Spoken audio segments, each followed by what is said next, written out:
ছোট, আমি জানতাম এখানে থাকবে না। ছোট, এই ছোট। আরে বাপ রে বাপ, এ তো বাড়িতে কাকচিল বসতে পারবে না গো তোমার জন্য।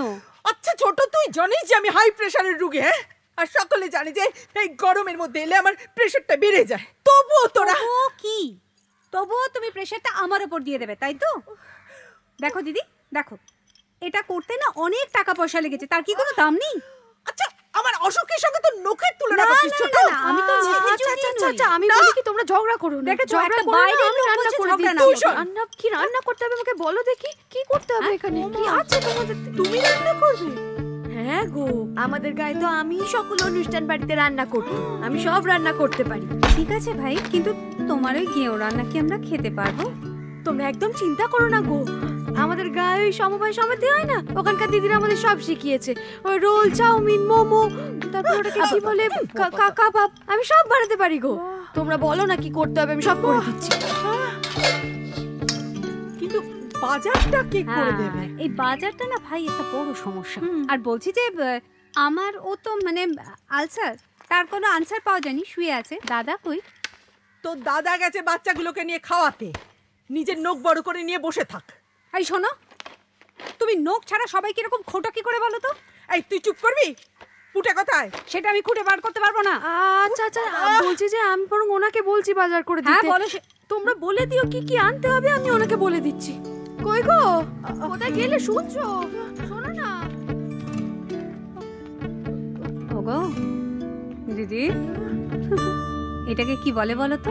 একটার সাথে একটা ফ্রি, রান্নার সাথে বাজার ফ্রি।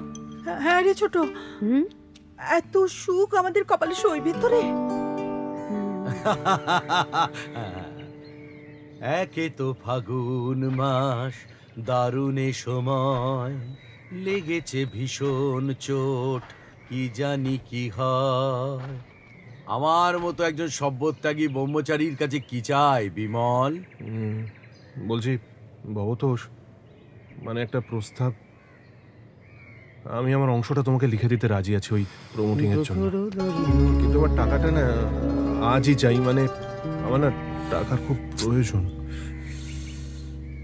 আজ অঞ্জন চৌধুরী যদি বেঁচে থাকতো, বিমল তোমাকে নিয়ে সিনেমা বানাতো। মেজদা মেজদা, টাকা ফাঁকা নিয়ে ভেবো না, কাজ করবে, হাতে হাতে টাকা পেয়ে যাবে।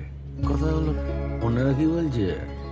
অন্যরা মানে বড়দা একটু বিরক্ত হয়ে আছে, কিন্তু সে আমি ম্যানেজ করে নিতে পারবো। বড়দাকে আমি রাজি করে নেবো, কিন্তু বাবাকে রাজি করানো। তুমি আসছো, যশোর তোমার কাগজটা নিয়ে যাবে, একবার পড়ে নিলে তোমার পরিষ্কার সই করে দিলে, ঠিক আছে? পরটা দেখা যাবে। ও কিন্তু ভবতোষ, বলো। বলছি বাড়িতে দুজন ভাড়াটে এসেছে।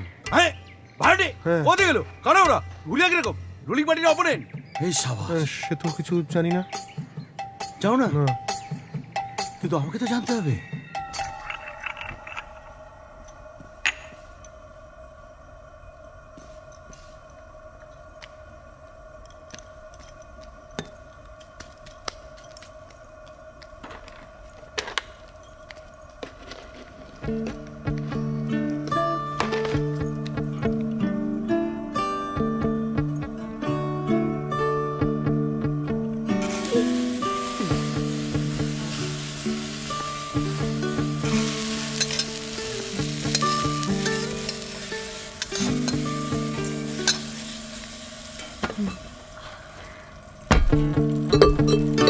এই শোনো, তুমি বরং এগুলো ছেড়ে দাও, আমরা বরং কেটে কুটে নিচ্ছি। কিচ্ছু দরকার নেই গো, কিচ্ছু দরকার নেই।